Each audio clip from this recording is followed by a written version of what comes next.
Olá, meus queridos, graça e paz do nosso Senhor Jesus Cristo. Hoje eu quero tratar com vocês aqui sobre crer na causa pela qual você luta. Muitos estão lutando de forma até mesmo despreparada para a guerra. Entram em batalhas que não sabem o teor de suas batalhas.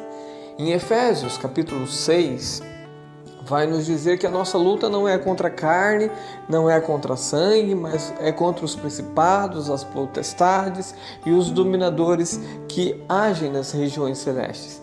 Amados, se uma das dificuldades nossa é entender que a nossa luta por restauração de casamentos não é uma luta contra o esposo que adulterou, que foi embora, que traiu, ou contra a esposa que fez a mesma coisa, ou que simplesmente os cônjuges estão vivendo de maneira irresponsável, sozinhos, solteiros, não querendo compromisso e as responsabilidades de um casamento.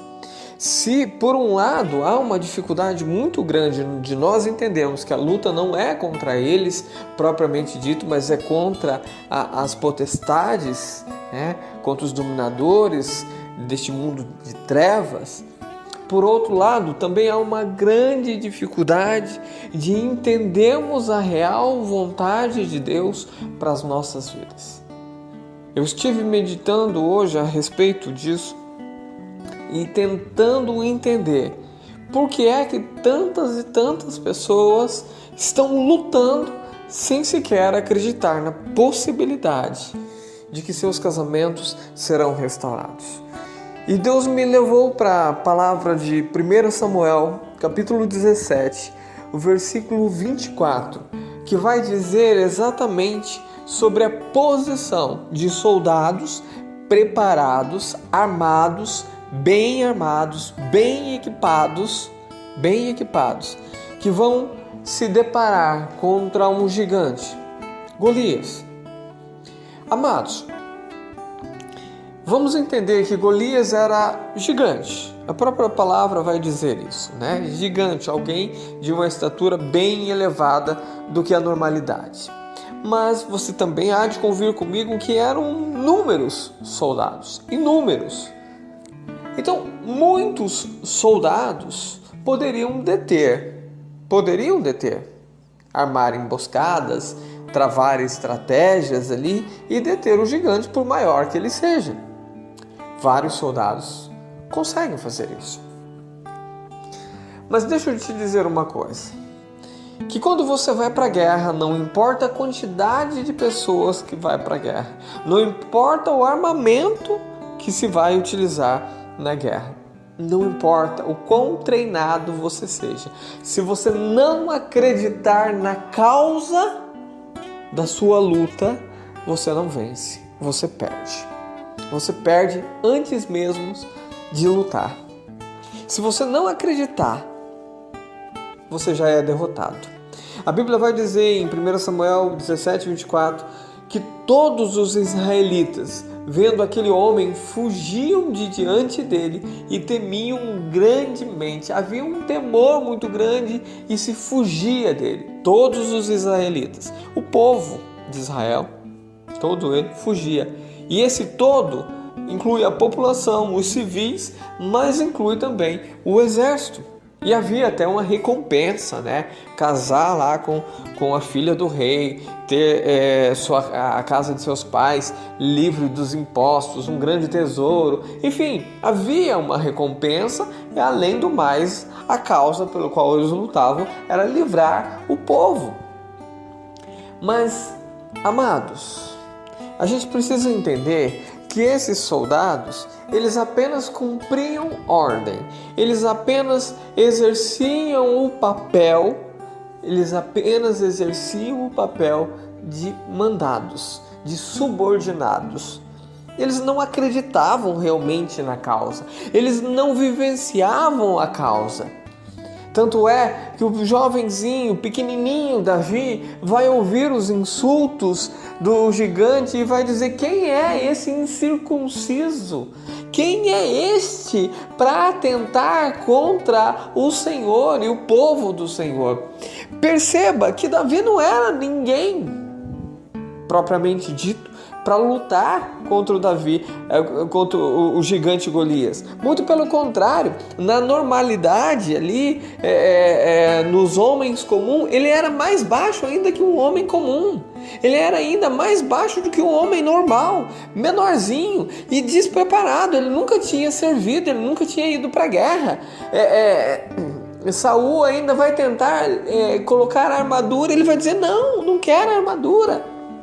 Porque, queridos, o importante para Davi, queridos, perceba que não é que as armas não sejam importantes, até porque Davi, ele vai constituir a arma para ele, né? A arma que ele está preparado para utilizar, que é a sua funda e as pedrinhas. A arma é importante, mas o que você precisa entender dessa história é que Davi acreditava pela causa que ele lutava. Ele acreditava na causa. Ele tinha a nítida percepção de que o povo de Deus não poderia ser afrontado. Ele tinha a nítida ideia de que o povo de Deus, não importa se estava agindo certo, não importa se estava agindo errado, mas levava o nome de Deus, e por levar o nome de Deus, tudo que se fizesse contra o povo estava se fazendo contra o Senhor. A Bíblia mesmo vai nos dizer lá nos evangelhos, né? Jesus dizendo: olha, se fizeres a um dos meus pequeninos, faz a mim. Isso não serve só para coisas boas, mas serve para coisas ruins. Se você ajudar alguém, um necessitado, você estará ajudando o próprio Senhor. É o que ele diz. Mas se você estiver espizinhando, massacrando alguém que não consegue se defender, simplesmente você está fazendo de igual forma ao Senhor. O que faz a um desses meus pequeninos, faz a mim. Sabe qual que é a diferença de Davi, vencedor, para eu e você ainda lutando? É que Davi realmente acreditava na causa pela qual lutava. E não só acreditava na causa, mas acreditava na vitória. Acreditava que ele poderia vencer. O que leva, já parou para raciocinar, o que leva um ser humano pequenininho, menor do que os seus companheiros, do que os seus pares, do que os homens comuns, entrar numa guerra, entrar numa batalha, entrar numa peleja, sem as mínimas condições físicas ou treinamento específico para isso, sem nenhuma proteção? Ele recusa a armadura do rei, ele recusa, sem nenhuma proteção, ainda por cima, sem armas de combate apropriadas. Ele vai usar uma funda e 5 pedrinhas. E ele, perceba, ele vai lutar sozinho contra um gigante em que todo o exército preferiu não lutar. Todo o exército. Aí você maximiza aí o tamanho da quantidade de homens que se recusaram a lutar, e Davi, com todas as improbabilidades. E aí eu vejo aí homens como o David Leonardo pregando sobre improbabilidade, pregou maravilhosamente bem, mas eu quero te levar a ter um entendimento não só da improbabilidade, mas da realidade humana. Davi seria massacrado, destruído, espizinhado, ele serviria para palitar o dente do gigante. No entanto, não acontece dessa forma. Não acontece dessa forma por quê? Porque Davi acreditava na causa pela qual ele lutava, e porque Davi acreditava na vitória desta batalha. Não basta, querido, você lutar,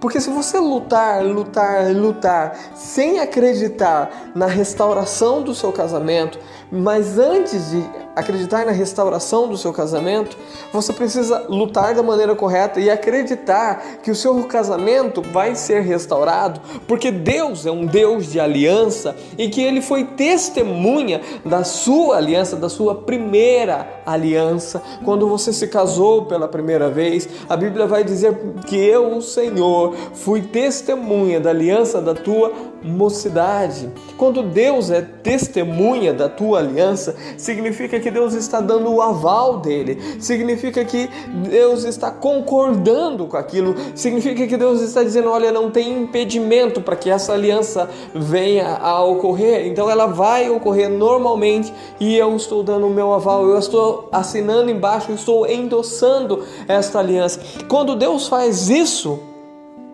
nós precisamos entender que a causa pela qual nós lutamos, se é a primeira aliança, a causa é justa, a causa é verídica, a causa é honesta e deve ser pleiteada sim.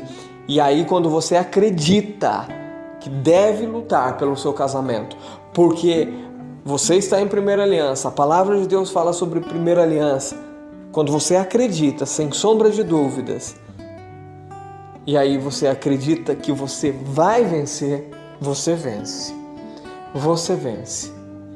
Porque Deus não é homem para mentir e também não é filho do homem para se arrepender. Aquilo que Ele disse que faria, Ele faria. E a Bíblia está cheia de passagens dizendo que Deus quer sim transformar a tua vida, restaurar aquilo que estava perdido, te dar em dobro tudo aquilo que foi roubado de você. Ei, o seu marido foi roubado de você, sua esposa foi roubada de você. Não interessa se teve uma outra mulher ou um outro homem que tirou eles de você, ou se simplesmente eles saíram. A partir do momento que eles não estão com você, o pecado levou embora, o diabo levou embora, foi roubado, foi tirado de você. E Deus te promete em dobro.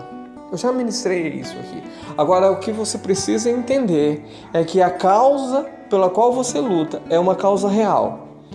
E o resultado também é real. Muitos vão lutar. Perceba, queridos, eu não estou falando de desistência aqui. Eu estou falando que muitos estão lutando há anos e vão lutar a vida inteira e não vão ter os seus casamentos restaurados, não é por falta de luta, mas é por falta de acreditar na causa pela qual estão lutando e de crer na vitória. Muitos lutam sem crer, muitos pelejam, batalham por obrigação, por dizer, eu fiz a minha parte, eu lutei. Mas, queridos, vencer uma batalha vai além dos esforços empreendidos. Vencer uma batalha vai, primeiro, acreditar que é uma causa justa, que é uma causa correta, que você não está lutando de balde, que você não está lutando em vão, mas é acreditar, eu estou lutando porque isto é o que eu devo fazer como filho de Deus, como servo do Senhor. E estou lutando, porque eu tenho certeza da minha vitória. Queridos, lutar pela restauração não pode ser uma luta de que eu estou me esforçando hoje, o milagre não aconteceu hoje, eu já começo a pensar, já começo a colocar na minha mente, mas será que é isso que Deus quer para mim?